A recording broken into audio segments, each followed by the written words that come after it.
What's up? Passion, sports, extracurriculars, all these other things I'm going to be talking about on the Daily Bean. Welcome. So, people have passions. You probably have a hobby or something you enjoy doing, right? Like creating art, drawing, painting, sketching. I'm listing a lot of drawing related art things, so guitars, drums, writing, world building, all those other things you may find happiness in, like because it gives you pride, or because you like seeing yourself grow, or because you find it just happy, like it's a hobby that you enjoy doing. And you may have sports like football, running, the golfing, tennis, badminton, other things like that. And there's this kind of idea in both sports and hobbies and extracurriculars in general that you have to be the best, right? Like, if you're not at the top, then you're not worth it. But I disagree very passionately about that. When you look back, there's something far more fulfilling than being the best. It's seeing, like, how far you've grown. And I've mentioned that in a previous video. It was the I'm just not a math person growth mindset. And comparisons in you. Those two, highly recommend them. But anyways, I'll put them below. And the idea is that you only want to watch yourself, because when I saw this little like anecdote, but that I found insightful.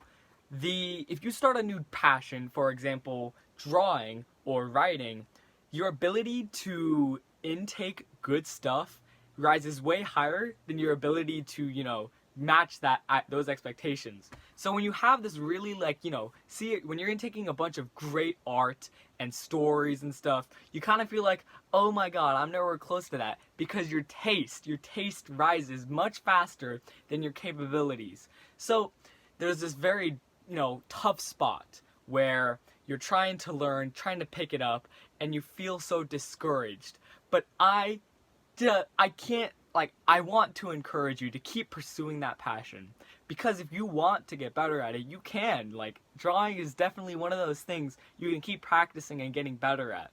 And I personally don't enjoy physical drawing, but I've taken up digital things that I find really fun to play around with. So, I don't think I'm the best, but I think I'm getting there. So, that's what counts. Now, about sports. Right? People feel like, again, that you have to compete to be like the very max, not max, very best, right? And that's a really cool mindset to have, but that's a really large expectation to have as well.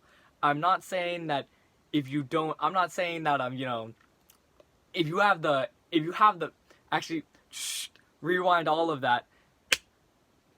People have talent inherently. Those are the people who become like Michael Phelps or Usain Bolt or whatever, like Olympic level athletes. But at our current level, as high schoolers and stuff, there's something interesting. My coach told me about this. I'm an athlete for running and cross country and track. And he mentioned hard work beats talent when talent doesn't work hard. I looked up that quote. It's apparently from Kevin Durant. That's cool. But the essence I've took to heart, right? If you are trying your max 100%, then you are going to get somewhere regardless of whether or not it's the top.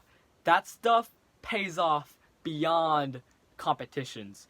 It feeds into a good team. A good team to have around you is really fun, and it's really nice to get along with your team and have, bonding times and whatnot. And health, just longevity in general, that stuff is also great. So being able to exercise and fulfill a sport that increases your health or whatnot for the long term is freaking awesome. And there's looking back again, when you see how far you've come and how far you've grown, it's satisfying beyond seeing how you compare to others, because that stuff is your personal growth. You did that, you achieved that, which applies to drawing. You can see how much better you've improved in your painting, in your sketching, in your portraits, in your landscapes. You can see how much you've improved in your world building, your lore, your plot lines, all those things that all stack up and build upon each other, because you did that. You got to that point, and I'm proud of you for pursuing your passions like that. And if you haven't, and you are, maybe motivated to pursue a passion, I highly, highly recommend you explore what, appeals to you. Maybe that's picking up an instrument, which is kind of expensive, or drawing, which is kind of less expensive, or sports, right? If you want to take up a sport, I can't say there's anything stopping you. So I fully encourage that, right? And also, writing. Writing is definitely one of those things. We all probably have a Chromebook on us because the school gives it out and whatnot. So totally get that stuff, down if you want to pursue it. And you don't have to be the very best.